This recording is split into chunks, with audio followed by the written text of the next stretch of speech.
Right, Mark, I've decided I'm going to give you a break from the jokes this week. Really? Yeah, no joke this week. I'm going to hit you with a movie fact. Right. Okay, so today we're going to be reviewing Scream 4, which is the best number 4 in any slasher franchise. You do realise I'm not contractually obliged to be here.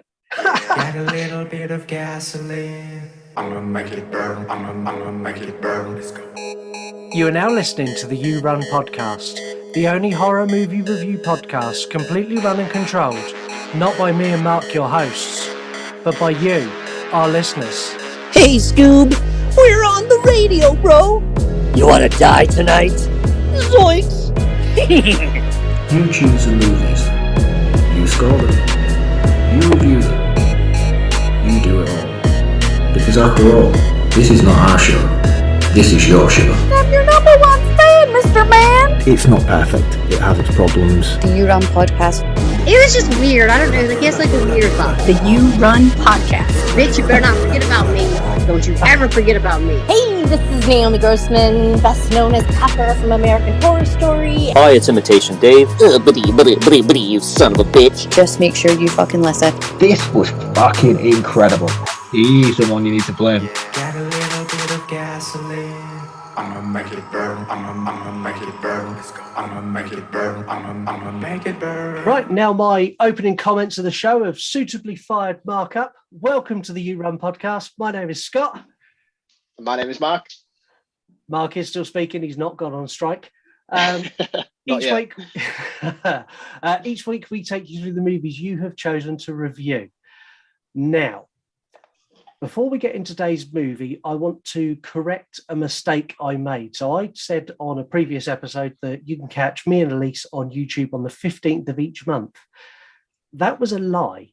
YouTube episodes are the first of each month. True Crime is the 15th of each month. And this show is every single Tuesday. If you're crap with dates like me, there's a really easy way around this. Go to those channels that you like, hit subscribe, and you get a notification when a new episode is released, and you don't have to rely on me giving you the wrong information.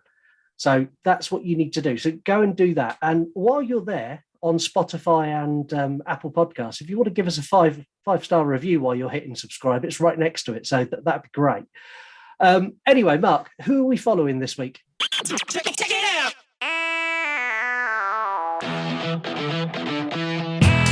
It's that time of the week. It's time for Mark to recommend an account. So this week's recommended account is BHS247 Poster.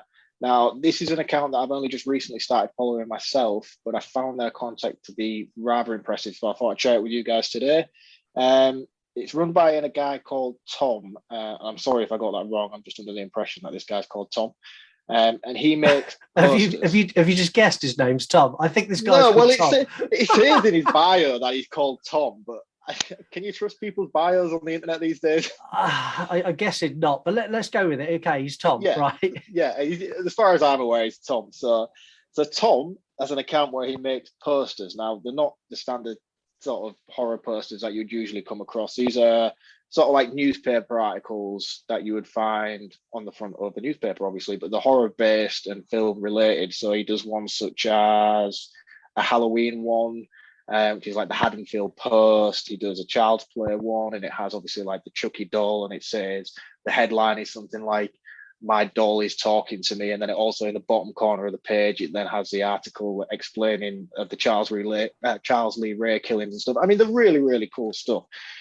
I could talk about them for a long, long time. He does various films, so just go and check him out. He has an Etsy store where you can purchase all these for your own home. So yeah, it's BHS247 Poster, all one word, no undercases, no hashes or letters. Check him out and show him some love. Okay, no, that sounds good. And stupidly, I actually followed him the other day by complete chance. Now you've described what his account does. I followed him anyway. It's really, really cool, isn't it? Yeah, I really think cool. It's quite unique what he does. I haven't seen anything like this before. I mean, I even saw one that was like a Home Alone one, and it had like the crime photos of the two burglars and all the rest of it. I think it's really, really clever. I wonder if he'd do like mishmash ones where he could do one with like Kevin from Home Alone and tie in that he's actually Jigsaw. I'm sure if you message him and ask him, he'd be obliged. I messaged him a couple of times back and forth. He's a cool guy, so I'm sure he'd take the time to do it for you if you asked. Yeah, I think that's the way forward, because I want that news article that is revealed that Jigsaw was Kevin McAllister, because I can buy that all day long. Perfect. Anyway, another great account to follow is Voices from the Mausoleum. Now, Voices from the Mausoleum is a YouTuber, a podcaster, a movie critic, and someone I literally agree with absolutely nothing on, apart from about 5 movies. And that is our guest today, and it's Angel from Voices of the Mausoleum. Welcome to the You Run podcast. Yeah, thanks for having me. I'm excited to be here. I'm excited to have you on. So we've worked together a couple of times now, but this is your first time working with Marc, and I'm not convinced you and Marc are going to see eye to eye on anything either. Probably not. Not given what I've heard.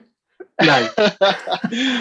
So I think we'll start off with the first question I want to ask you is, do you like Halloween 4? It's not my favorite. I don't feel as strongly as you do. I'm probably somewhere in between the two of you. I liked it enough. It's definitely not like top 3 for the franchise, but I liked it enough. What is your top 3 for the franchise, just out of curiosity? I think I like them in order. I like 1, 2, and 3. I like Season of the Witch a lot. That was one of my favorites. I wish they had done more with the anthology side of Halloween. That would have been fun to explore instead of just taking it the route that they did. You mean so you were disappointed for Michael to come back then?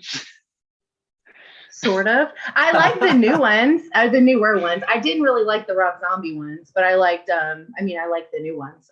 I even liked Halloween Kills. I thought it was a fun movie. This is fantastic. And the listeners, just so you can see, but Marc is now looking decidedly upset because he knows he's like, it's 2-on-1 on this episode. Just deciding whether or not I want to stay for the rest of the episode. That's all. Can you tell us a little bit about your account? Because obviously I know, because I follow you and I watch your stuff and I've been on your show. But tell the listeners a little bit about what you do, because your account is fucking awesome. Thanks. It's a hodgepodge of anything kind of horror related. I've done stuff from horror movie reviews, influential horror with people who do things like we do, horror authors in the indie community. I've got some plans coming up to do some stuff with some horror filmmakers that have some stuff on Shudder, that have done like horror shorts that have won in festivals. I've done some special effects stuff, which I'm still pretty new at, but I'm getting there. I kind of just do a lot of stuff. And then this year I'm trying to really branch out, focusing on like artists and different music techniques and just different things that all kind of encompass a love for the genre as a whole and not just the movie side of things. So it's kind of everything. Yeah. Wow. Well, that's impressive. I think it would probably be easier for you to tell us what you don't do. Yeah. It's been crazy. Yeah. Whereas I stick to one thing because I simply cannot handle juggling that many things. I look at like the stuff that you post and then like the stuff you do on your YouTube, and I'm like, how the fuck have you got a full-time job and you still juggle all this? I just don't get it. It's so impressive. Yeah, thank you. I don't know how I do it either. I get asked that. I don't know. It just happens magically. I'm not really sure. It's magic, just how Michael Myers moves around in Halloween 4. Right, okay. Come on, right? Can we cut this out now? That's not why we're here tonight. Well, I'm going hard on it because we've actually had some calls into the show about Halloween 4, Marc, which we're going to play later on. So you may get your wish. The team are rallying round. It may be inbound. But today we're not talking about Halloween 4, thank God. We're talking about Scream 4. This movie comes under a huge amount of fire from Scream fans and non-Scream fans, slasher fans in general. My goal today is to point out why I think Scream 4 is not only infinitely better than Scream 5, but is the best installment of the franchise since the original. I no doubt will also be coming under fire from Marc and Angel for my controversial views and opinions on this movie. But whatever side of the Scream 4 uber meta fence you sit on, I guarantee today we've got it covered.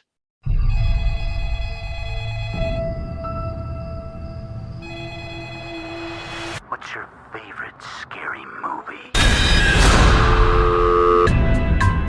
Here is my Woodsboro Massacre anniversary question. What is your favorite scary movie? What's your favorite scary movie? One generation's tragedy is the next one's a joke. What is your favorite scary movie, man? I'll show you. This week marks the anniversary of the infamous Woodsboro murders. Local celebrity victim Sydney Prescott chose to return to her hometown. Welcome home, Sydney. Watch the preview of coming events. What do you want? Who is this? He's trying to do Ghostface. I'm standing in the closet.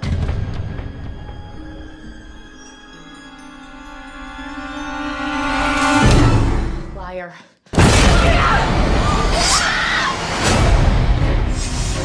Dewey, what's going on? It is not public information. It's all over the internet. It is?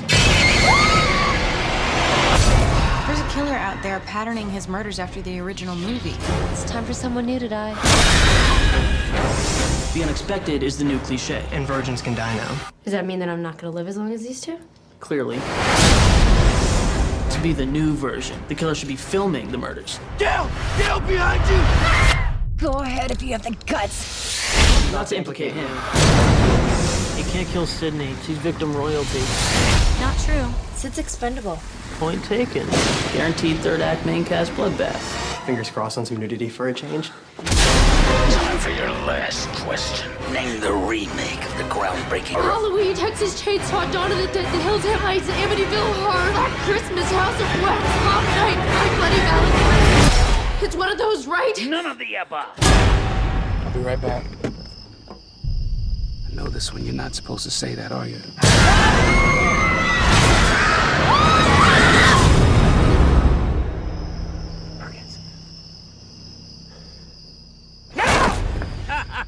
You should have seen the look on your face. Okay, so that was the trailer for Scream 4. This movie opens with the most meta set piece in the entirety of horror. And I love this opening. It is the best opening to a Scream movie. So you get the first sequence where you've got Lucy Hale and Sinead Grimes. Lucy Hale was, you might know from Pretty Little Liars or Fantasy Island.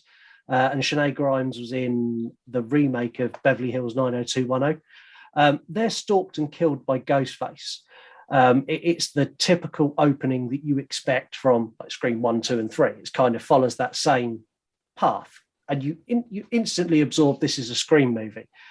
And then when you get the kill, it pans back from the screen and it's two other characters watching Stab 6. You then get their sequence, which is Anna Paquin and Kristen Bell. So Anna Paquin is True Blood. She played Suki. And X-Men. And Kristen Bell, I know her from Heroes, but I know she's been in loads of other stuff too. And they're talking about Scream, talking about the Stab movie they've just watched. And you get one of the best single one-line kind of monologues about basically saying how shit Scream is. These meta, self-aware bullshit movies that they're just crap. We're watching the death of horror right in front of us. To which Christian Bell stabs her and she dies. She's like, you didn't see that coming, did you? And then it pans out again and it's Stab 7. At this point, my mind just went bang. I was like, this is fucking awesome. No, I just thought this was fucking stupid. I'm really sorry. I know you really like it, but I just thought it was bollocks. Got to the point where I was just like, this is like a scary movie spoof type thing, and it just became really irritating really quickly. I found the first two characters, I can't remember the name of who they were or what they were doing, but they were very cheesy. Their acting was terrible, and I thought when the first time I was watching, I was like, wow, if this is the opening, this is easily the worst so far. And then you got the stab. Fair enough, that was cool. And then we went into the second one.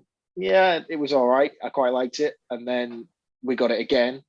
And I was like, oh my God, this is so annoying. Like, this is so annoying. Like, this film is an hour and 45 minutes. Yeah. Take this stupid 15 minutes away from the beginning, and you've got a tight hour and 30-minute film. I didn't like it at all. I mean, I thought it was funny. I think one of the things I like about the Scream franchise is its ability to make fun of itself. without kind of being disrespectful to like the slasher genre subgenre, I guess. I thought it was funny. I laughed. I think every time I've seen it, honestly, it's made me laugh. I rewatched it. The last time I rewatched it was before I went to see 5 in theaters. And I thought, I don't know, I thought it was a fun way to start it, kind of like a silly, over the top way to kind of jump back into a franchise that we're now 4 movies into. That was fun. And I think I think they made a point of doing it this way because there was such a big gap between Scream 3 and Scream 4. Yeah. These movies are 10 years apart. So I think what they didn't want to do is come back with the same set piece that they've done 3 times already. That same opening that we get in Scream 1, 2, and 3. So I liked it. I understand what you're saying, Mark, that it was massively over the top. This is Wes Craven being as self-indulgent as he possibly could in an opening segment. I just felt it went on for too long. It just became very tired very quickly, in my opinion. Yeah, and I've got in my notes, it's one of the longest openings to a horror movie ever. Yeah. And you get the final kill, which is actually characters in Scream, where Ghostface kills off the 2 girls.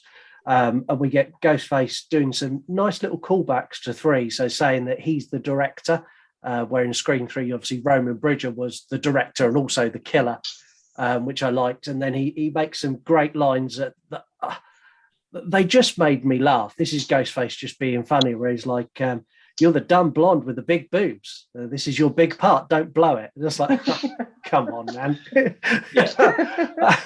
And he kills these 2 people, and that's the opening. That's when you get the Scream logo, and then you've gone beyond that very meta opening.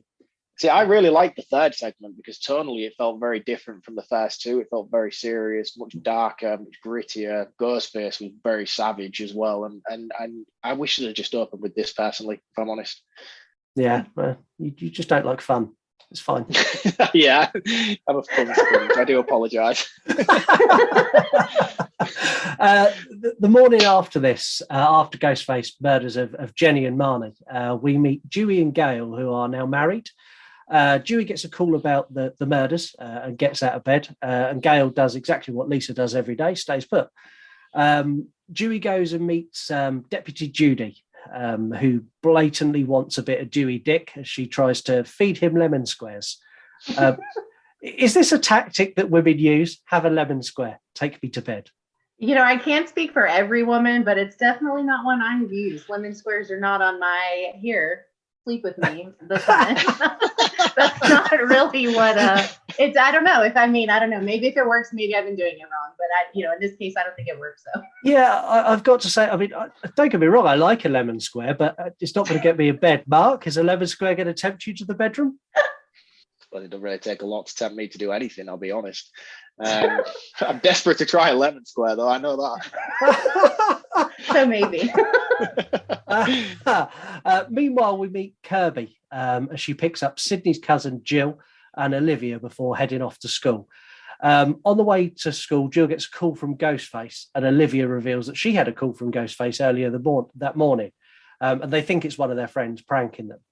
When they get there, they're swamped by 2 nerds, Robbie and Charlie. Charlie's played by Macaulay Culkin's brother, Rory Culkin, who I thought he was great in this. And they start doing the really like, what's your favourite scary movie? And that kind of whole Ghostface bit from Scream 1, because it's the anniversary of the event that led to the first Stab movie. I like these 2. They were my favourite characters, barring obviously Kirby, because she is a legend. Yeah. But these 2 second, easily. Yeah. It leads me into a question, actually.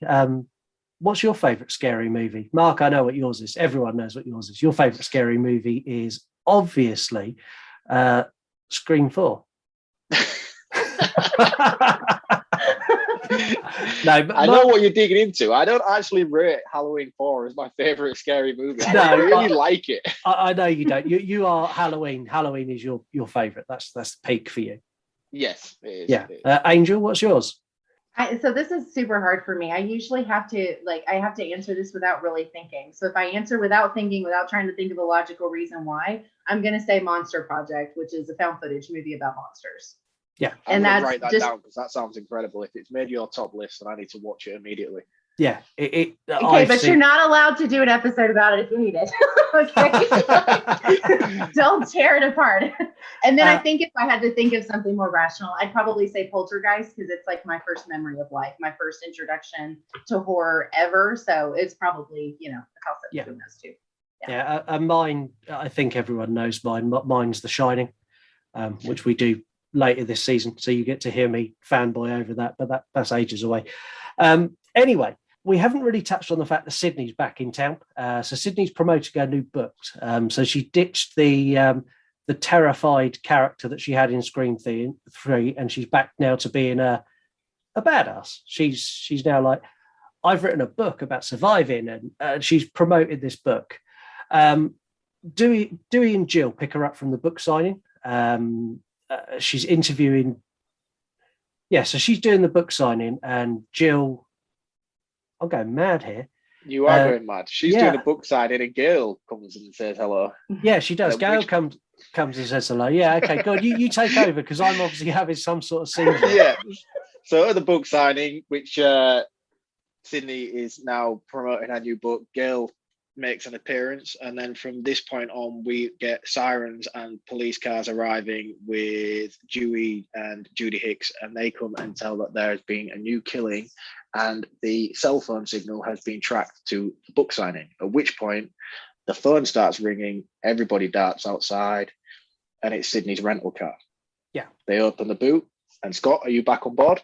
I'm back on board now, and this is why I now have a co-host, just in case anyone was curious as to why. So I'm back on board now, and they find evidence in Sydney's trunk that she's potentially the new killer. There's a quick interview section at the police station where they basically tell Sydney that you need to stay in town. You can't go anywhere. You're now a suspect.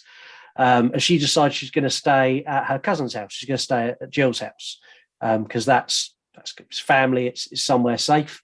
We get a really cool meta scene. I love this, where you get Jill's boyfriend climbing through the window, and it's Trevor, and it's a carbon copy of a flashback from Billy climbing through Sydney's window. And I thought this was really cool. This was a really subtle callback. To the point where even Sydney walks in and looks at them both and is like, you just kind of remind me of me. And she stood there sort of flabbergasted by the whole thing that's playing out as he climbs out the window. And he says on his way out, you look shorter in real life, which made me chuckle.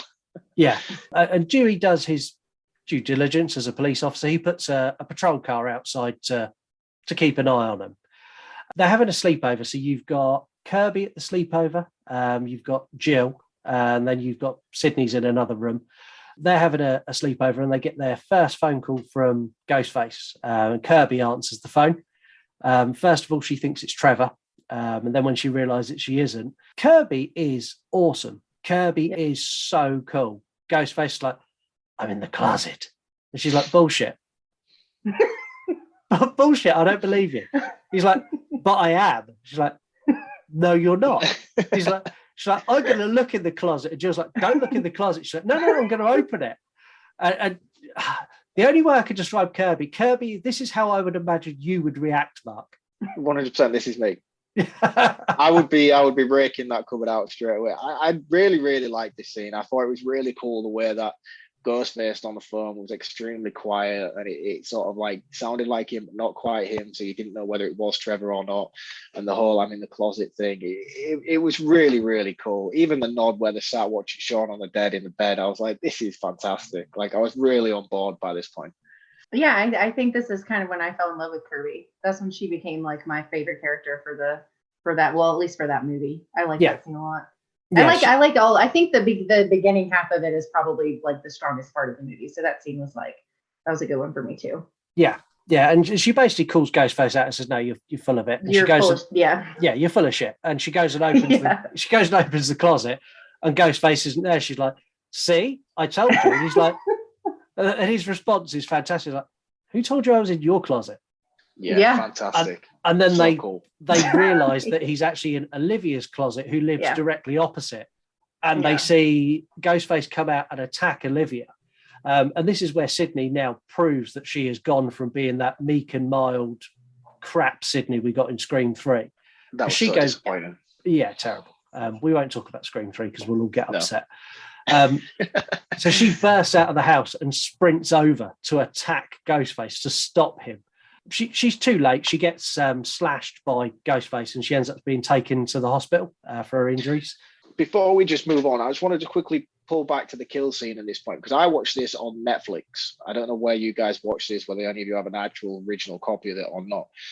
But on my scene, I remember briefly that when he kills Olivia, he stabs her up, he throws her out the window, he rolls her onto her back, he guts her, the guts fall out, and then he drags her back in and throws her onto the bed. The Netflix version I watched today didn't have any of that. No. It was all sort of like censored out. So he basically throws her out the window, turns her over, the camera cuts off, and then the next scene cuts and she's laid on the bed. Yeah, Netflix have got an edited version of this out. I didn't know that. I thought I was losing my mind today when I was watching it. I was like, what the fuck? That is not. I remember how graphic and brutal this scene was, because it was a highlight for me. And I was like, what the fuck's happening here? Where's that gone? Yeah, because I done exactly the same. And I went and I went to YouTube to check that I wasn't going mad. And no, Netflix have edited that. There's a couple of other little scenes they've edited down as well.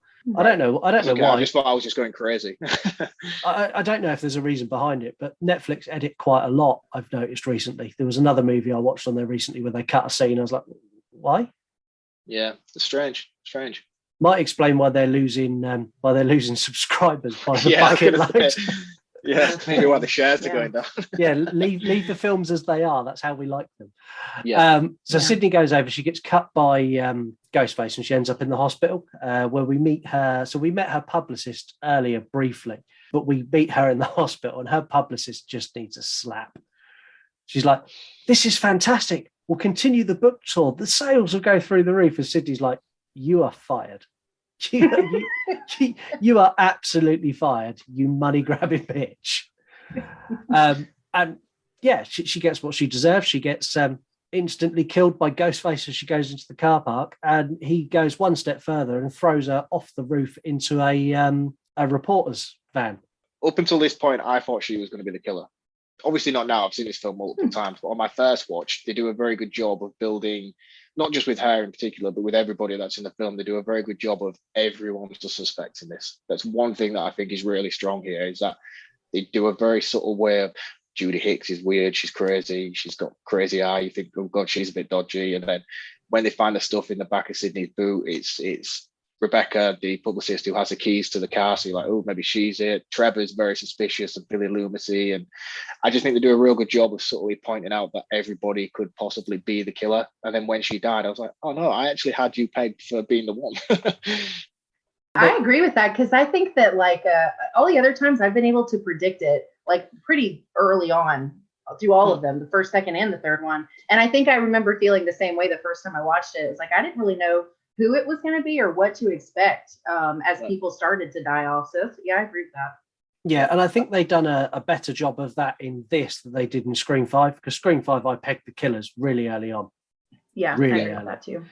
We now cut back to Gail. So Gail's going full reporter again. She's not a reporter anymore, but she now wants to get to the bottom of the crime. She wants to track down the killer. And you get a scene where she's in the police station trying to get into the interview room. And she gets stopped by Judy, and they have this kind of face-to-face battle. And this scene cracks me up because Dewey kind of backs up Judy because he has to, because it's work. And Gail's like, "So you're not backing your wife?" And he's like, "No."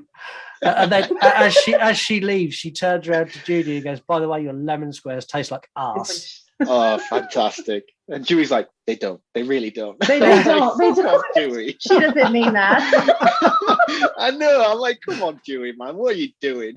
Yeah, Dewey needs to learn the lesson. If your wife says someone else's food tastes like arse, you go, "Yes, it does, dear." Happy wife, happy life. That's the advice from the You Run podcast.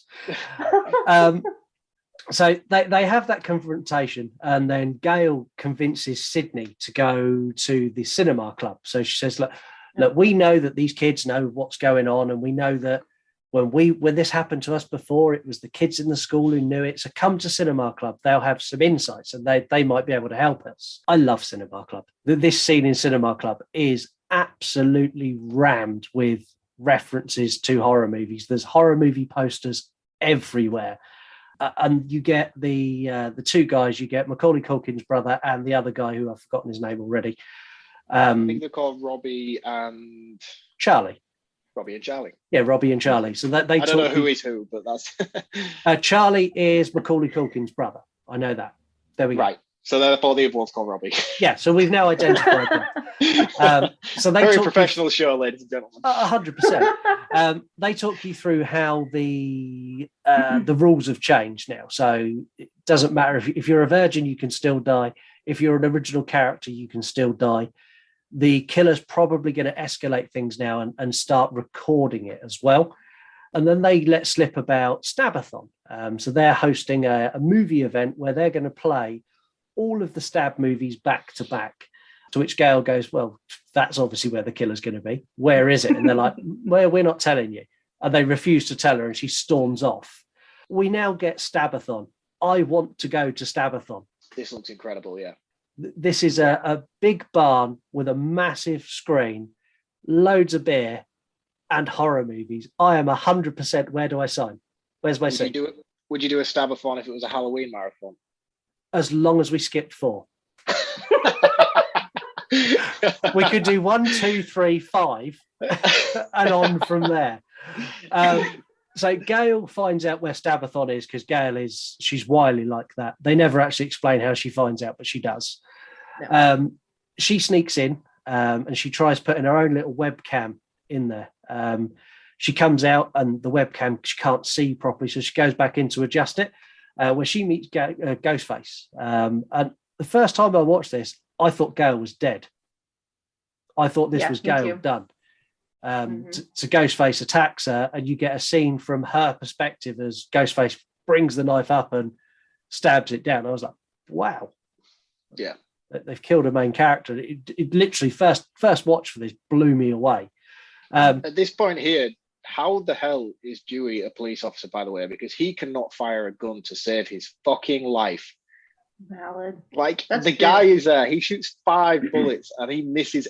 Like, he doesn't just miss. He doesn't just miss. Like, he literally hits the other side of the room. Like, you can see where the bullet is ricocheting. And it is like, it couldn't be any further away from Ghostface if he tried. You say that, but Dr. Loomis shot 6 times. But at least he got it on target. Well, this is true. So Dewey arrives and saves her, and that they take her to the hospital. The next scene is where it's 100% confirmed we have multiple killers. So Ghostface dispatches 2 cops outside of Sydney's house in a brilliant way as well. I love these 2 cops, and the way they get killed is fantastic. There's lots of in-gags and very meta, and like one cop goes off to investigate and comes back, and the other one's like slumped over the steering wheel like he's dead, and he's like, oh my God. And he pops up, he's like, ah! And then he gets stabbed in the side of the head, and this kill is fantastic. Yeah, he doesn't get stabbed in the side of the head. He gets stabbed in the forehead, literally between his eyes. And how? I don't know how, but he gets up and out of the car and walks a good 10 paces and manages to say the line, fuck you, Bruce Willis, before he falls over. Like, I've never been stabbed. I've never been stabbed anywhere. But I can imagine being stabbed in the brain with a 9-inch knife would quite easily decapitate you. I don't even know the right words I'm trying to say here, but it would cause a lot of issues. Incapacitate. Thank you very much, Angel. That is what I was trying to say. But we also get a simultaneous kill of Jill's mum. So Jill's I like mum this kill. Yeah, yeah. Good one. It was clever. Yeah, I like this. And then they go, Ghostface, who's killed Jill's mum, goes after Sydney. But Sydney manages to escape, and she runs towards Kirby's house.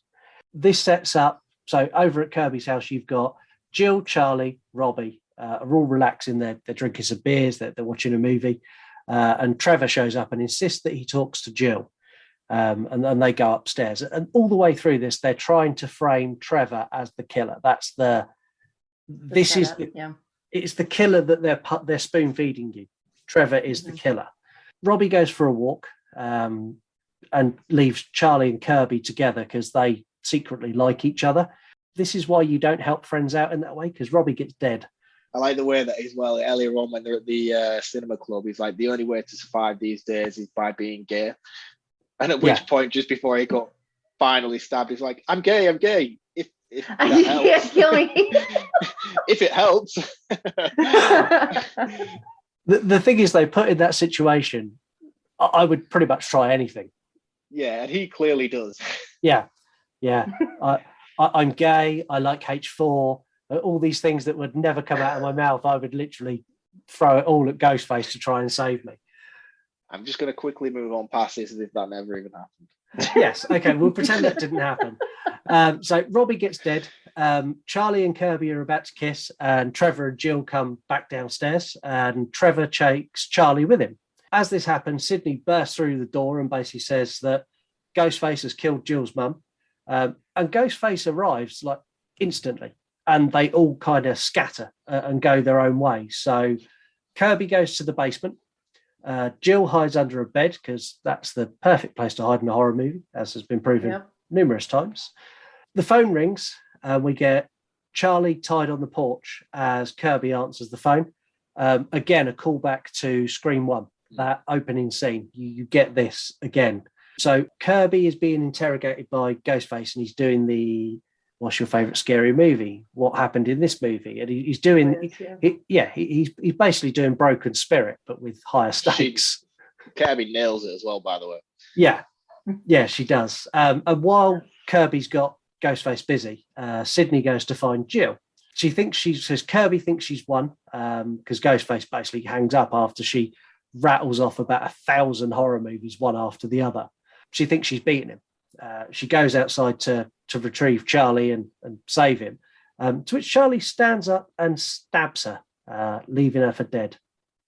Yeah, and at which point we now know Charlie is Ghostface number 1. And we also know that Charlie's not a very proficient killer because it was revealed in Scream 5 that Kirby survived. This is very true. You never see her die on screen. I mean, before we get to that point, though, we get the brief scene, don't we, where Sydney and Kirby run down to the basement and Charlie's banging at the window. He's like, if you don't trust him, don't let him in. That was a really cool scene. She's like get away from the window, Charlie. It was cool, that. In that situation, would you let your friend in? They don't seem very close, do they? I don't know the relationship that well or that dynamic, but what do you think, Angel? They don't seem that close, do they? I think, well, and I think he'd been pining after her for like a really long time, and she kind of strung him along, and they had like a weird like dynamic. But I think in that situation, like when you don't really know somebody, I don't know. There's only, I think, a couple of people I might would have let in, but everybody else might would have had to been on their own. Yeah, I think in a heightened situation like that, you can't really trust anybody. I mean, being Kirby, risky. I wouldn't really trust Sydney at that point either, I don't think. Kirby's in the house. She's not by herself. I don't know. Like, it just seems like you're putting other people at risk, too. I would have probably done the same thing. I would have let them out there. If in doubt, keep them out. Yeah. So you get, it's very true. You get Charlie attacks Sydney almost straight away. And Sydney basically spins around to run away and runs straight into another Ghostface and a knife. Ghostface removes the mask, revealing the killer to be Jill. We then get the motive build up for this. The motive in this is actually really good.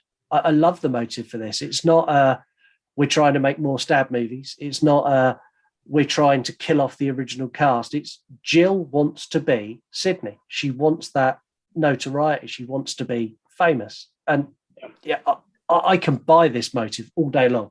I can as well. I thought it was a really, really cool twist on what they were doing with the story. The only issue I did have was the reveal of the killers to be Jill and to be 5'2" Macaulay Culkin's brother. These are both equally quite small people. Everything we've seen from Ghostface at this point is easy 6 foot, 6'2". And even to the point where the scene with Sydney first runs into Jill's in the Scream suit, this is very clearly someone a lot smaller in the Scream suit than we have seen up until this point. And Emma Roberts is taller than Charlie or Robbie. And you see it in the costume. You see the mask, you see everything, and she just looks smaller in stature. And it's obvious, Yeah, she is. And it's one thing filming in platforms, but it's another thing to then make that when you're not in costume, you then lose the platforms and you're then a lot smaller, and that's a hard sell for me. Yeah, I didn't buy it. I didn't buy the both of them being the killers at this point. I like the idea that it was them, and I like the story direction that it took in theory, but in execution, I just don't think it quite followed through as well as it should have done. I think I think that I may be one of very few people that feel this way, because I know like the Scream world is full of Jill lovers, but her reveal was probably to me was actually very underwhelming. I wasn't like, oh my God, it's her relative. Like, I actually felt more surprised by it being Charlie than I did about it being Jill. And it wasn't just because of the size difference. I just wasn't like, I just wasn't blown away. As hard as they tried, I felt like the whole film to make you so unsure who it was going to be, it being her was kind of like a little bit lackluster for me. I just wasn't like super pumped about that reveal. I was just kind of like, oh, well, okay. Like, it was just one of the few times in that movie that I just was a little underwhelmed. I don't think they do a very good job of selling you warming to her character throughout, to be honest with you. That might be what it is. I think she comes across as quite a little bit of a bitch. I might be speaking out of time, but I think throughout the whole thing, they don't really sell her in a good light anywhere. So by the time she does come around that she's revealed, you're a bit like, whatever. Okay, yeah. Versus if it had been like Kirby, that would have been like, well, fuck, because like you really like her and you get invested in who she is and all these things and her parts. And yeah, I think you're right. I think it just has to do with the connection to the character. Kirby's death cut me more than Randy's, I'll be honest. Oh. You're still second to Randy for me, but it's definitely a close second. It's definitely close. Yeah. Yeah, I really like Kirby. I was surprised when we get to it later. Memes to make you mad. Kirby is not as loved as I thought she was, which really shocked me. Shocked me. Yeah, I was gobsmacked. But we'll get there, and then you could all agree with me that people who comment on memes to make you mad need help. So we get the motive reveal, and we get again almost a carbon copy of that opening scene where you've got Billy and Stu in the first one. You get this with Charlie and Jill, where Charlie's going to take one for the team, and Jill stabs him and kills him. She then retrieves Trevor, who's going to be he's the killer. She's framed him as the killer, and then Jill proceeds to kick the life out of herself. Before she does that, she shoots Trevor in the dick. Yes, she does. I glossed over that because don't forget that part. It makes me go funny. I don't like it. It makes me go funny every time. I've seen this film at least 6 times now, and that scene doesn't get any easier every time I watch it. No, it's really not a nice scene, and even now I could just my whole body's just gone. Oh. So yeah, we'll gloss over that because I've got funny feelings that I don't like. But Jill beats herself up, and this is almost like something out of Fight Club. She punches herself, she throws herself through a glass table, smashes her head off of a picture on the wall, and it's brilliant. You don't see that very often in a movie to that extent. And it's quite strategically done as well, the way that she gets Trevor's hand and scratches her own face, and then she grabs the hand of Trevor and pulls out sections of her hair. And the thing that I liked the most about this was the way that she stabs herself. Like, I'm not sadistic or weird in any way, but I don't think I could physically stab myself. Like, grab the knife and plunge it. The way that she presses it against herself and then runs at the wall was very, very clever, I thought. Whew, yeah. I mean, obviously, it's not cool. I wouldn't advise it. I'm just saying, if you was to do it, it's a very good way. If you get bored. Yeah. As the You Run podcast, I'm suggesting you don't stab yourself in the shoulder. Go for the leg instead. Yeah, but if you are going to do it, watch Scream 4 because this is a perfect how-to. Yeah, exactly that. So the police arrive. They clean up the mess and they take everyone to the hospital. So at this point, we think that Jill has killed Sydney because Sydney was slumped on the floor. When Jill does her final collapse, she collapses and she positions herself exactly how Sydney is. She wants to be the new Sydney. So they go to the hospital and you get Jill talking with Dewey.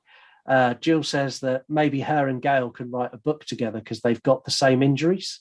And expresses she's really sad that she'll never be able to write a book with Sydney. Dewey's as thick as shit and doesn't twig what she's done, but he reveals, actually, no, Sydney might be alive.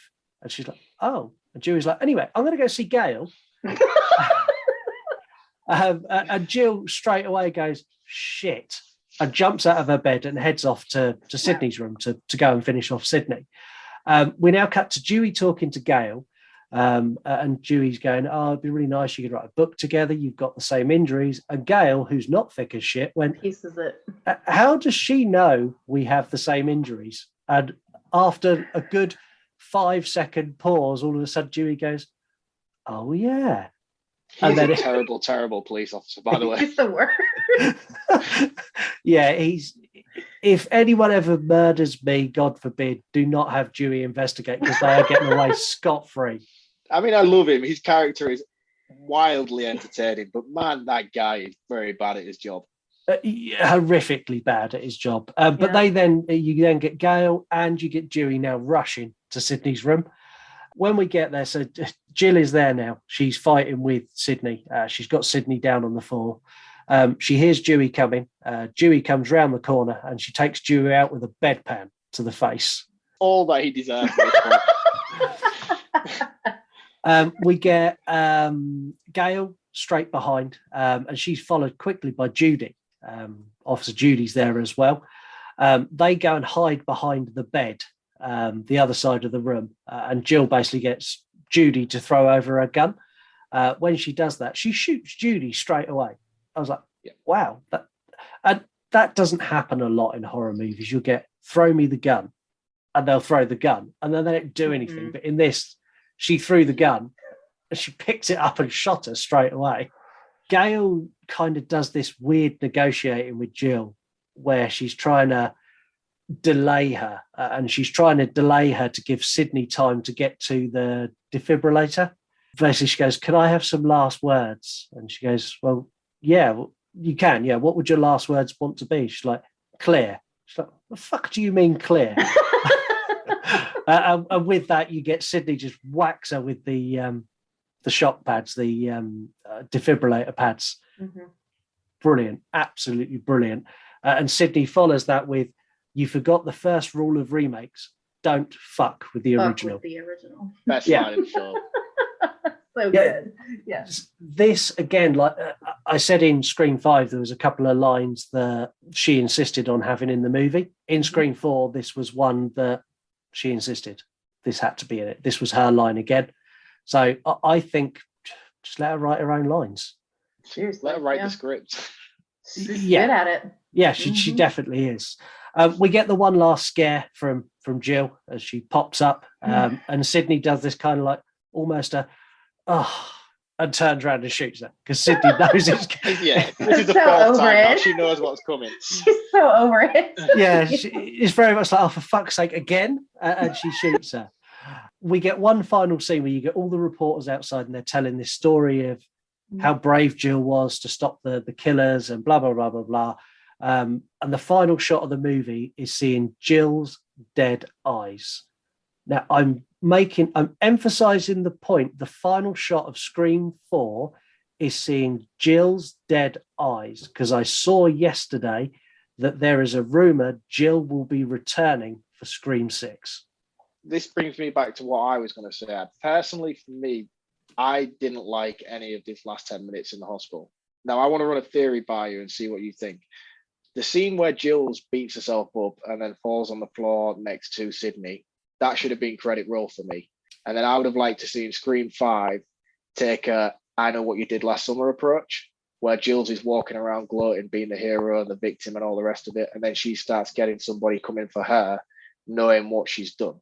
What do you guys think to that for a Scream 5 script? I like that a lot, actually. I didn't really like much of the hospital stuff either. It just felt like an extension of I don't feel like we needed it. Like you talked about cutting out some time from the beginning. I feel like that time could have been reserved and just focused on. I agree. I think that last part would have been perfect for that's the end of the movie, and definitely would have made for a much more creative Scream 5, I think, too. Yeah. Doing it that way instead of the other, which I think actually could even play into what I think. I don't know if you guys specifically talked about it. I know for Scott talk about this, but the concept of there being like a following of some kind. Like I feel like you could kind of incorporate some of those ideas together, and it would have made for a much more creative story. Yeah, this is Scott's Hill is willing to die on, by the way. Yeah, it is. I'm not going to dive into that because I'm going to dive into some Scream 6 stuff a bit later on. But that scene at the end in the hospital, that scene did not exist in Kevin Williamson's script. It shows. I'll be honest, it shows. So the guy who done the script writing for Scream 3 was brought on at the end of this movie. Or I think it was like 3/4 of the way through. He was brought on to finalize some parts of the script. That was an additional scene that he added, which instantly shows that he's shit and shouldn't touch screen. Leave it alone. Yeah, it feels very tacked on the way I just felt like it was almost like there was a conclusion, like an instant conclusion from the Sydney and Jill's laying there, whether the police show up and realize what's happening and they take Jill out, or Sydney then wakes up from her injuries and tells the police what's happening and they take Jill out. This extended 15-minute scene that we get at the hospital, it just all felt very disconnected to everything else that had come before it, in my opinion. Yeah, and it's purely because it was a tagged on scene. Before we talk any more about Scream 4, because I know when we go into talking about Scream 5 and into what might happen in Scream 6, I know it might get a little bit heated. Let's find out what everyone else thought of this movie.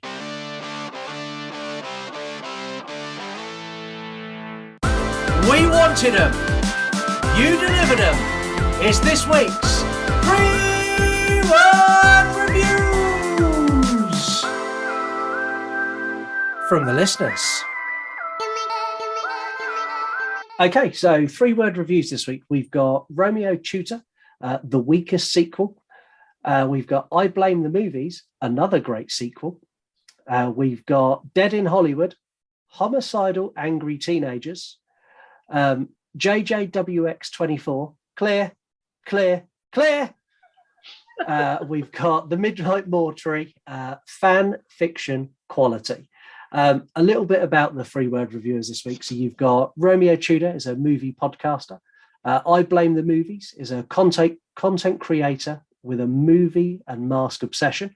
Dead in Hollywood is a mixed fandom horror account. JJWX24, I have no idea because their account is private and they didn't accept my follow request, so hey ho. We've got The Midnight Mortuary is an independent horror clothing brand. So memes to make you mad. Now it's time to see how pissed off you all got in Memes to Make You Mad. Okay, this is the first ever almost full-on backfire we've had in Memes to Make You Mad. So Memes to Make You Mad, the idea is I create a meme and it makes you mad. So this week I put up a picture of Sam Carpenter from Scream 5 and below her Kirby from Scream 4. And the meme said at the top, Scream 5 is incredible. And then below her, on the picture of Kirby, it said, honey, I done it first and I done it better. I was literally expecting to be torn limb from limb on social media for this. I really wasn't, as hate for Scream 5 poured in and love and appreciation for Scream 4 poured in. I was really taken back.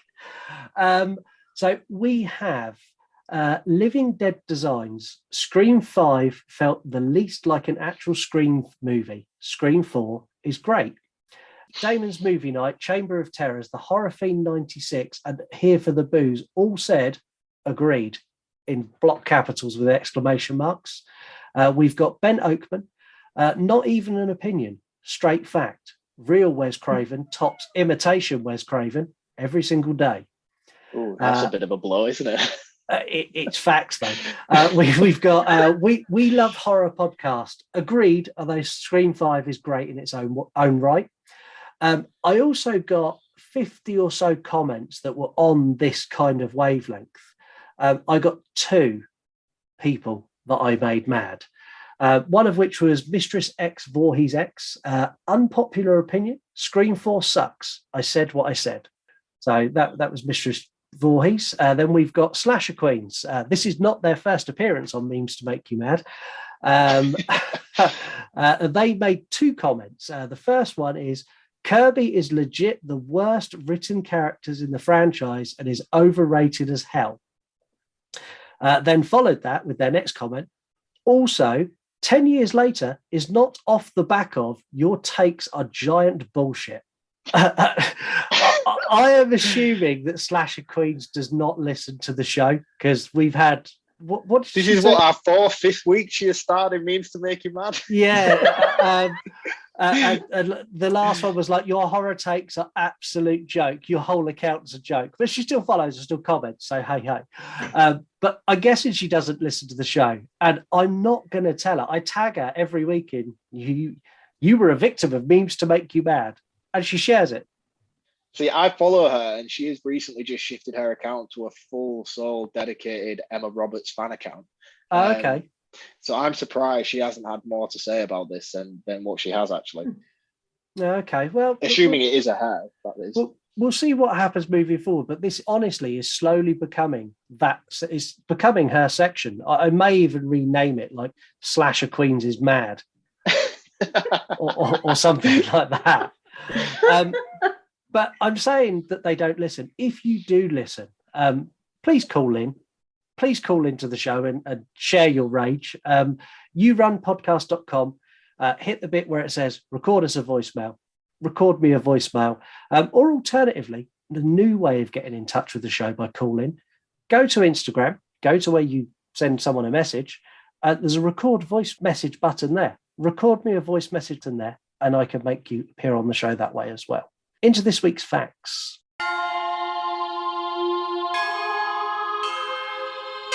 It's time to find out what you know about this movie and what we know. It's facts.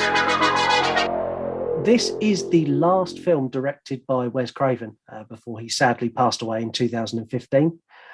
That's really sad. I often think of the great things Wes Craven would have done had he not passed away. Yeah. Yeah, you see, I feel very sheltered at this point by this conversation because I'm familiar with Wes Craven's work through Nightmare on Elm Street and Scream, and that is literally all I have touched of his body of work. And I know he's done some incredible things within the genre, but I'm yet to witness anything past the 2 main franchises that he's committed himself to. Yeah, I mean, he reinvented horror numerous times and spun horror as an entire genre completely on its head and made everyone rethink horror movies. And I often wonder, had he not passed away, would he have done that again? Would we all of a sudden be, because he's not like a director who sticks with the same thing. He's not afraid to go, well, I'm done with that now, and move on to something else, which is why I think he's such a great director. He has an idea, like, for example, he done A Nightmare on Elm Street. He reached a point with that where he went, this has kind of run its course now. And Scream was born. And before that, it was The Hills Have Eyes. And he went from that and then created A Nightmare on Elm Street. So, yeah, what he could have done quite often makes me sad. But anyway, let's not dwell on the sadness. In the scene where Jenny explains to Marnie at the beginning about the Stab movie, she said that Stab 5 had time travel and it was by far the worst. In that opening, very meta scene, she said, well, Stab 5's the worst. It's got time travel. This was a callback to something that Wes Craven wanted to do for A Nightmare on Elm Street 4. So he had an idea of having time travel within the dream. And that's how they brought Freddy back. So there was time traveling in the dream that brought Freddy back from the past to the future. Very complicated. And they didn't do it. So in Nightmare on Elm Street 4, they went with a fire-pissing dog to resurrect Freddy instead. Dewey's limp that's prominent throughout 2 and 3 from his stab wounds he doesn't limp in this at all. They never explain it on screen, but in the script it was explained. His limp is now nearly non-existent after years of physical therapy. Put that in the movie so we all understand and we don't go, why is he not limping? Yeah, like literally take 10 seconds off the 15-minute bullshit you give us at the start just to have a 10-second throwaway comment would be more than suffice. There is a bust of Henry Winkler, the former principal from Scream 1, can be seen in the hallway of the school for a couple of scenes, actually. Just like in Scream 1996, there's a copy of the VHS Clarks in the original. There's a copy of Clark's 2 in Kirby Reed's collection on her shelf. So they kept Clark's 1 and Clark's 2. During Cinema Club, where we get Sydney and Gail, there are over the shoulder of the guy, there is a poster of Wes Craven's People Under the Stairs.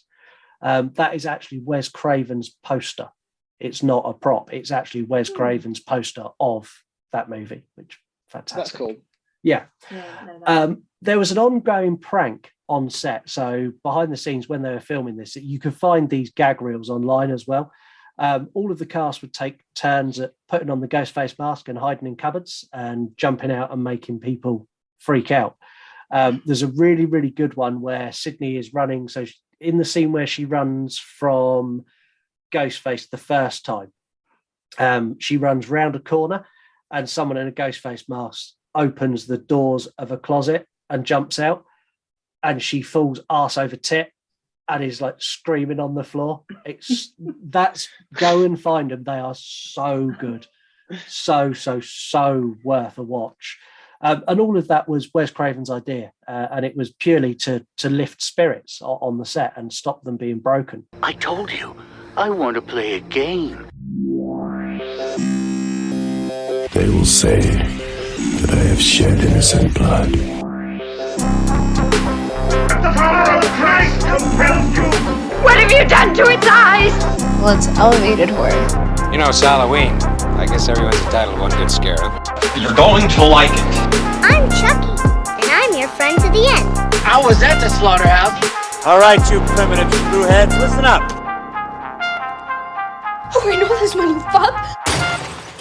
Okay, so Broken Spirit. The rules are simple. There's 15 questions. There's no assistance. There's 10 points per question. You can walk away at any time and stop the game, and you leave with the points you've got. If you get a question wrong, you lose all your points and you finish on 0, like Mark did. Twice now. Yeah, twice. You've But you got through some questions before you got to 0. I'm more worried that I'm not going to get through any questions. The thing is, both times I was getting quite far, and I thought, oh god, this is going to get embarrassing for everyone else now if I carry on. So I had to sort of. What a martyr, right? Yeah. you got to do what you got to do, aren't you? Way to look out for the people. Top of the leaderboard is Robbie Horror with a score of 20 points. Now, normally I put the quiz together with Mark and we work on it together, and then we quiz you. I've actually had a special contributor to this week's quiz. So there's an account called Tasha Scribbles 87. I'm sure you know very, very well. And she's entered the quizzing game this week and has helped me put together Broken Spirit, especially for you, Angel. I was just talking to her earlier. She has the best poker face. She lied her ass off. She was like, it's gonna be okay. Don't worry about it. Like, she's trying to, so I was like, I'm gonna look like such an idiot. I'm not gonna get any questions right. And, yeah, so that, if you don't get any right, you know who to blame now. I do. I'm gonna need a new co-host for Horror Bestie Breakdown. New Horror Bestie. Before we start, do you want just me to quiz you, just Mark to quiz you, or do you want us to take turns?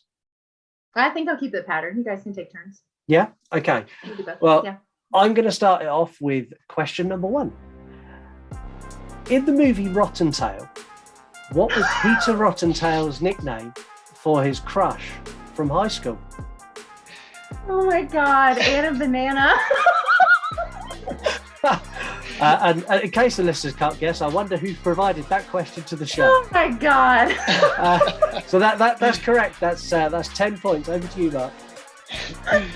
Question number 2. Which found footage movie centers around the character Kirk Kingle? Kurt Kundle. Apologies. Kurt Kunkel. Kurt Kunkel. Is that how you say that name? Kurt Kunkel. Kurt Kunkel.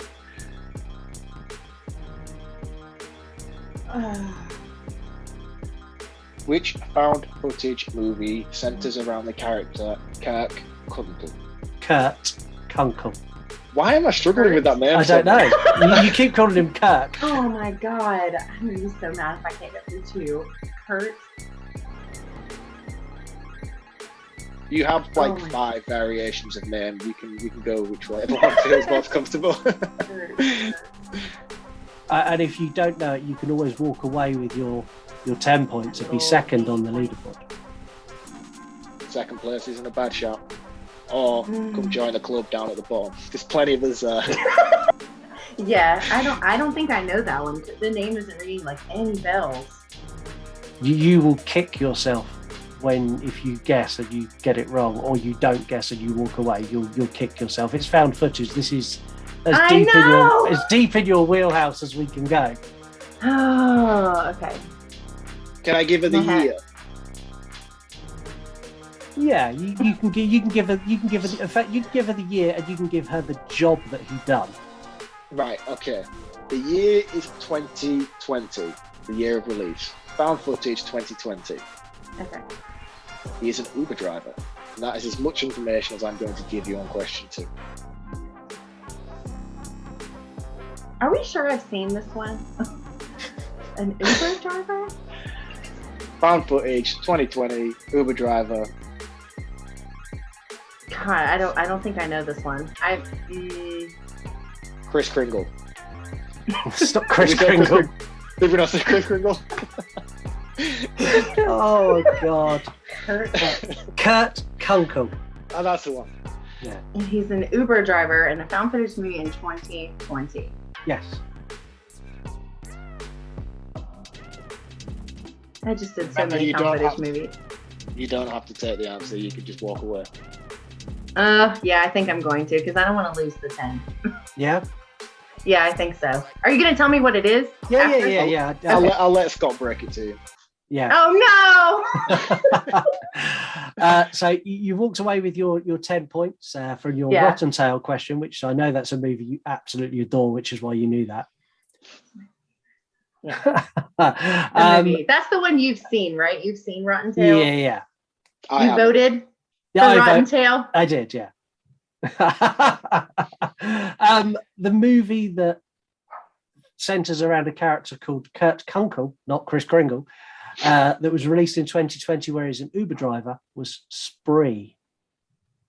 I haven't seen that one. Have you not? Damn, I haven't seen that one. No, it's probably like 1 of 5 that I haven't seen in the last couple of years. I'm like 2020, and I was thinking of hosts, and I was like, there's no Uber driver in that one. I was trying to think of all the ones I saw. I'll be honest, I genuinely thought you were going to get that. The fact that you've done 30 days of, was it 30 or 31 days of found footage? It was 31, but I did older ones. I did ones that were ones that I had never heard of before, or people raved about, but I'd never seen. I watched a lot of early 2000 found footage.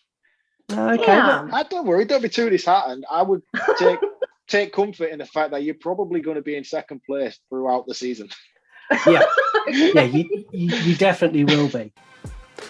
Angel, Voices from the Mausoleum, 10 points, second place. Before we get into our scores for this movie and the listeners' scores as well, we've had a couple of calls into the show. The H4 train has now begun, and we've got people calling the show and making comments, and there's some pressure now to get this potentially on the show, Mark. So yes, we have a movement in place. A movement. We do. That's what I'm categorizing it as. This is a movement. Would you like to listen to the first message? Of course. Bring on the fans. Hey guys, it's Heather. Obviously, I think you know my voice by now. And who else fucking calls in, right? That sounds like this.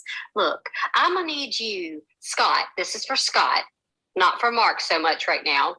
I'm gonna need you to get your shit together. I'm gonna need you to do H4. You gotta do it. You have to. Do right. Do you want to go to fucking hell for not doing it? You might. I don't know. You might go to jail. I don't know. But you need to do it. Okay? Love you guys. You might actually go to jail for this.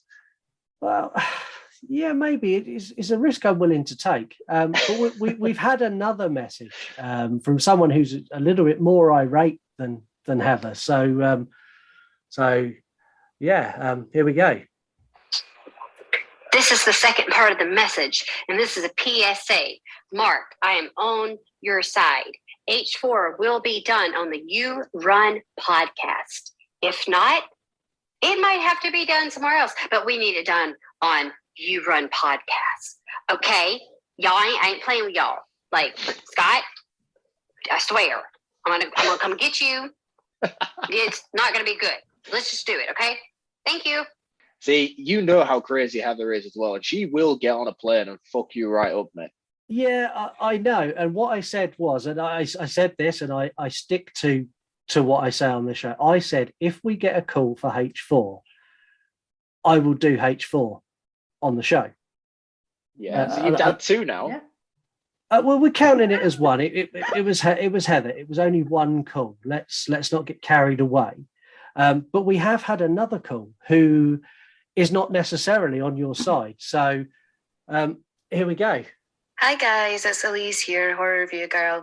I just had to say, after the last episode and all this chat on Halloween 4, like, I have something to say and I just need to get it out, okay? Please do not do Halloween 4 on the horror review podcast. I can't see you guys implode, okay? It would be like my parents divorcing and I would have to pick between my dad's. And okay, that sounded really fucking weird. Maybe just ignore that analogy. But seriously, please do not do Halloween 4. Like, I just can't take it. I just can't take it, please. Okay. There was a rage building up inside of me, and then she compared us as her dad, and I was like, "Yeah, I'm gonna let this one slide."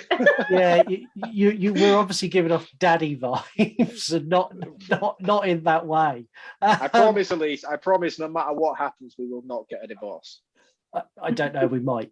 Yeah, we might actually. So yeah, as it currently stands, H4 was requested, and then someone requested we don't do it. So to keep it fair, unless we get a call from someone else to level the play or to put the playing field in Mark's favour, H4 will not appear on the You Run podcast this season. They were not the rules. You said if somebody calls in and requests it, then we will do it. But I need to balance it out. So one person's requested it, one person said no. The only way to settle that is to not please either of them, and until someone else tips the balance. Angel, how much is it going to cost for me to get his call in? I'm not going to lie to you. I'm not just saying this because I'm here now. I've actually already contemplated doing it just because I kind of want to hear the episode. Brilliant. There we go. I thought about doing it anyway just because I think it would be hysterical. Right.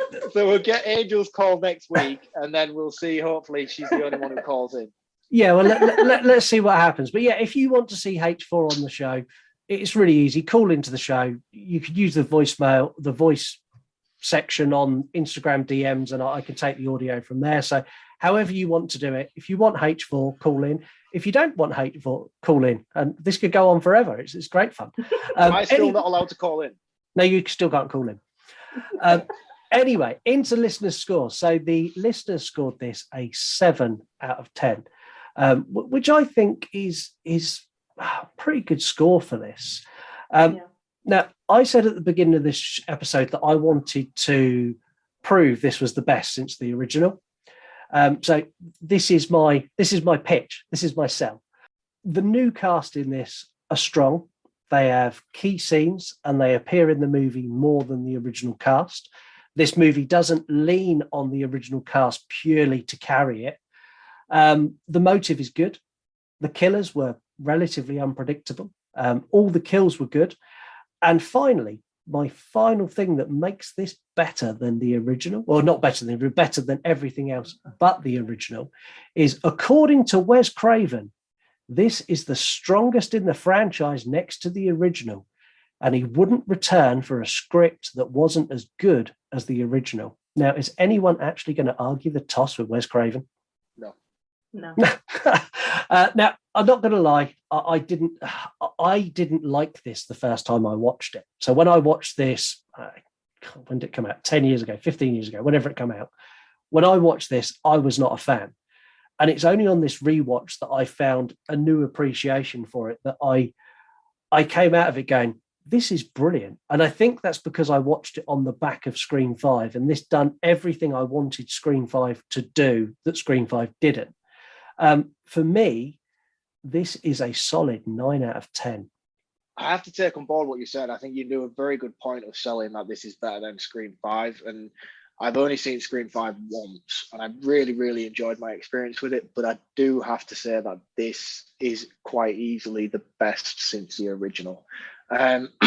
Scream 2 dips massively in quality in comparison to the first, and Scream 3 is just an abomination. So we're not even going to talk about Scream 3. But Scream 4 is fantastic, and I would quite happily take Scream 1 and Scream 4 as Scream 2, and that would be a perfect sequel to the story. I think I could quite happily shave off 10 minutes off the beginning and probably 10 minutes off the end and make this a much tighter film. But everything in between those the first and last 10 minutes is perfect for me. I think it's a really solid story and very brutal kills. Great ghost face. I like the reveals. Granted, it's not as plausible as I would have liked it to be, but I do like the idea behind it. It's not a 9 out of 10 by any stretch. I would probably go, for me, 3.5, maybe even a 4 out of 5.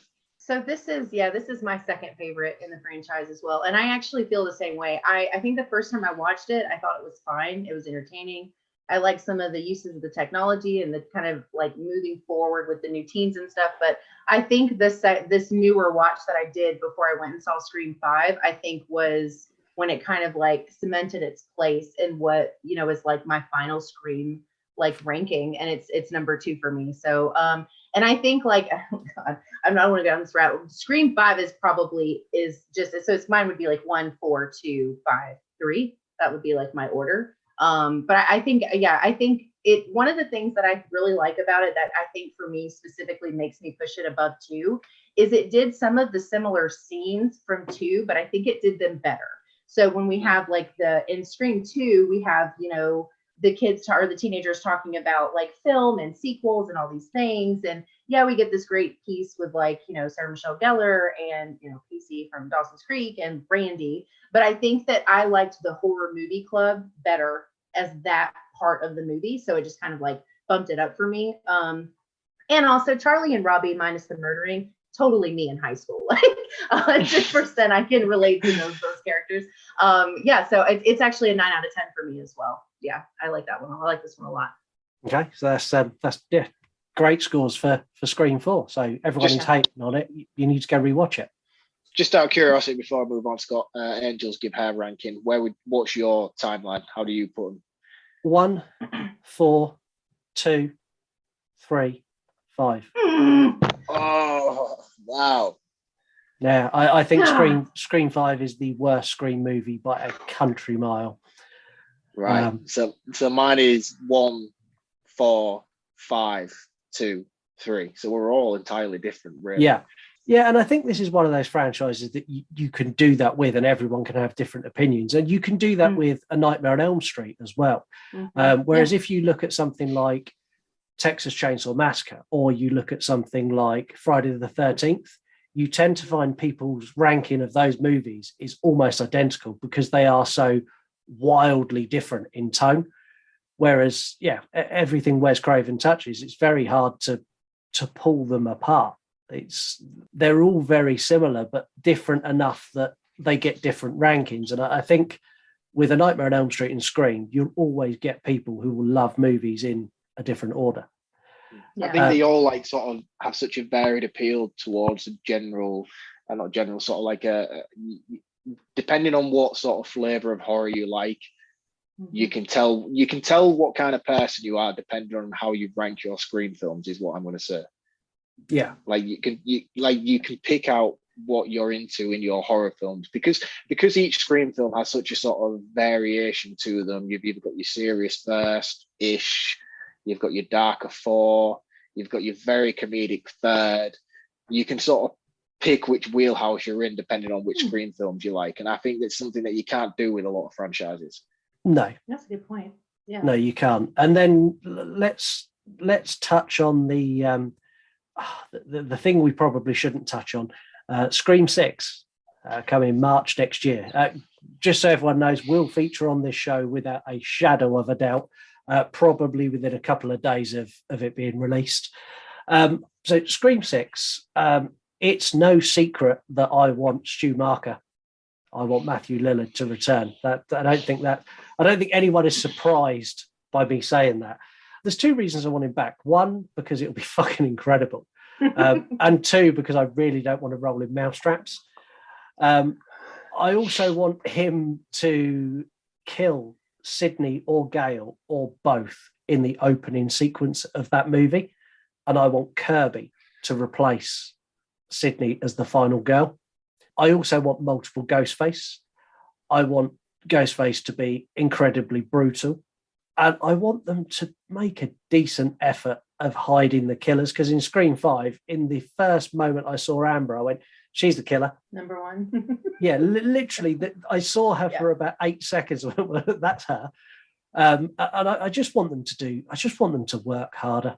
I want them to really grasp what Wes Craven had. And I don't think Scream 5 done that for me.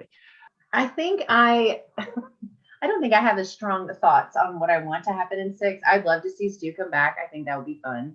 I think what I know I don't want to happen, if this counts, is I don't want there to be this like serial killer daughter takeover of the story. Like I don't want there to be a focus on like this new, I'm totally blanking on her name. Tara's the sister. What's the older one's name? Sam. Sam. Okay. Yeah. I almost said Sam and I thought it was wrong. I don't want Sam to come back and be this like crazy psychopath like killer. Like I don't want that to happen. And I've seen like people posting on Twitter and stuff after 5, was out and people had started to watch it, that was something they really wanted. That'd be so cool. And like I don't agree with that. I think that would suck. That was probably like one of my least favorite things about 5 actually. But I'd love to see Stu come back. I like the theory of the third, of there being an additional killer and it either being him or someone else. Other than that, I haven't really thought past. I actually would be okay losing. I don't know how I feel about losing Sydney, but I'd be okay losing Gale. I would be upset, but in a good way. Like I would be proud that they like were like made this decision, and like if they took her out, I'd be fine with that. But that's probably as far as I thought as far as like 6 goes. Yeah, I mean they killed Dewey, and killing Dewey over Gale was almost sacrilege. I sat in the cinema and went, no. I was pretty upset. Yeah. Yeah, I wasn't impressed. Mark, your desires for Scream 6? Well, it's not until this conversation now that I've realised that Dewey's not going to be back for Scream 6. I'm slightly gutted all of a sudden. Yeah, no, Did you forget? I say he's not. I didn't forget. I just forgot it was going to their own passes. I mean, it's been confirmed and it's already clear that Courtney Cox has signed on to come back for this. Yeah. For me, I think the best theory I've heard so far is probably yours, Scott, with the cult aspect and Stu coming back. Whether I think that's going to come to fruition or not is a different story entirely, but that is probably one of the most enjoyable takes I've heard so far. Personally, I'm already done with the Sam storyline. I'm quite happy for her not to return. She didn't bring much to me in Scream 5, and I really didn't care much for her or her sister. The only really enjoyable characters I found in that film were Randy's niece and nephew. I would like to see them take center stage for Scream 6. Would I like to see the OG characters go out pretty early? Probably, purely based on the fact that in Scream 5, they felt very backseated until necessary. It didn't feel like they were relevant in the story, apart from fan service and bringing them in for the closing act. If that's the case and that's what they're going to do again, I wouldn't like to see a repeat. We've seen this done 5 times now, and it feels like every story is taking the same sort of approach. 2 killers, same story, done and done again. So I'd like to see it going in a completely different take. Bring back the Randy characters, kill off the OG characters in the opening credits, and let's just do something different. Yeah. Let's have 8 Ghostface or 9. Yeah. Let's have a cult of Ghostface. Let's just do something. Just do something different. I feel like they're running the risk of becoming very tired. It was nice to have Scream 5 pay homage to all the rest that's come before it, but now it needs to be creative, which is what the Scream franchise is known for. I mean, picture this for an opening scene. You get Sydney is attacked by Ghostface in her home. She runs to the next door to get into another room and opens it, and there's another Ghostface. She spins around in her corridor, opens another door, and there's Ghostface. She runs down the stairs, open the front door, and there's another Ghostface, and they all swamp her. Opening credits, Scream 6, boom, done. That's it. Kill her off, Scream 6, let's do a new story with like a cult of Ghostface. That's perfect. Yeah, I'm fully on board with that. And yeah, let's hope. I don't think we're going to get it at all. No. I think we're going to get Jill and Sam as the killers, which will depress me a lot. Anyway, what's not going to depress me a lot is next week. So next week, there's no guest next week. It's just me and Mark, which is fine because we are looking at arguably the best vampire movie in all of existence. As me and Mark, much to Mark's disgust, take on Buffy the Vampire Slayer. How have we just had a conversation about not being depressed and then talking about Buffy the Vampire Slayer in the same sentence? Don't give away your thoughts too much, but Mark hated this movie with a vengeance, and it was it's a very confrontational episode. I think is the best way to describe it. Angel, thank you so much for coming on the show. Yeah, thanks for having me. This is fun. Before you go, let everyone know where they can find you, because obviously we know, but not everyone else does. Everywhere. Clearly. I'm on everything. My handles are slightly different, but I'm on Facebook, Voices FTM. I'm on Instagram, Voices for the Mausoleum. My Twitter is from Mausoleum. And on all of those, you can find like the link to my website, which is just voicesftm.com. I'm on TikTok, unfortunately. I don't do very much, but I'm there. It's also just Voices. I think that one's from, I think that was just Voices FTM as well. A YouTube show, you've got a podcast, you've got content that comes out of every social media channel that I genuinely think that you are a cult of Ghostface, but you're a cult of voices that do this, because one person is not capable of tweeting, doing Instagram, doing TikTok, doing a podcast, doing a YouTube channel, and doing it all simultaneously. Because I have seen you post on Twitter, I've responded to a tweet you've done, and literally I'm getting a notification like a second later from Instagram that you've done something there. So I genuinely believe that there is more than one of you running your accounts. Yeah, well, if you can believe this, I'm in the process of moving, but after this, I actually have like a written out plan on how to amp up content, if you can even imagine that. No, I can't. But if you could, smoke coming out of my ears. Yeah, if you could send that over to me, and I will take like a fraction of that and increase mine, that would be amazing. Seriously, go and follow Angel. Go and follow Voices, because their content is amazing. I've been on her show. I've done influential horror movies. The guests she has the guests you have are amazing. Some of your guests, it's like, wow, that really, really, awesome. really good. And go and listen to the Rotten Tail episode. I'm going to check. I have never said the word dick in a podcast episode as much as I said it in that episode. Yeah. So bad. A thank you to Tasha for providing the Rotten Tail question. It's a shame because there were other questions in there that I wanted you to get to. I didn't know that found footage movie. I'm disappointed. I'm shocked you didn't know the found footage one. I'm not going to lie. I was like, because I wrote that one, I was like, found footage question. Yeah, that's fine. She'll get two. And I picked the one found footage movie. But thank you again for coming on. It's a pleasure having you on every single time. Thank you everyone for listening. I've already told you to go and subscribe to everything so you don't forget the dates, and to review us, and I'm not going to tell you to do that again. Tell a friend, tell someone about the You Run podcast. Let them come and listen. They might hate it, but hey, they might not. They might love it. They might become a regular caller. They might call in and say, I don't want H4, which will make me really happy.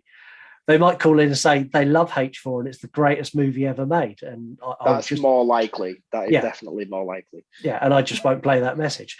Anyway, thank you so much for listening, and we will catch you all next week for Buffy the Vampire Slayer. You want to die tonight?